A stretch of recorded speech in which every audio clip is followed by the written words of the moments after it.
আসসালামু আলাইকুম। আজকে গরুর ভুড়ি রান্না করবো। এই যে দেখেন, মশলা আদা চুল সব কিছু আমি আছে দিয়ে সব কিছু আমি দিয়ে দিচ্ছি, বেটে দিয়েছি।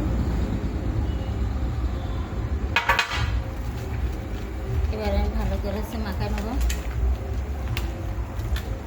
ভুড়িটা ভালো করে মাখা নেবো মশলা দিয়ে।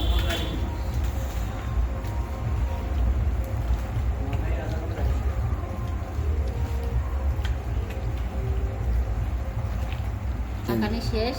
এবার আধা ঘন্টা পরে আমি রেখে দেবো ফ্রিজে। আধা ঘন্টা পরে আবার দেখা হবে আপনাদের সাথে ভুড়ি রান্না করতে। আধা ঘন্টা পর আবারও ভুড়ি নিয়ে আমি আবার হাজির হলাম চুলার করে। এবার দিয়ে দিলাম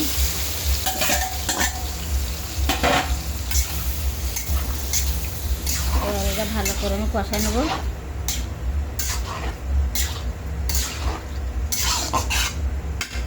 ঢেকে দেবো।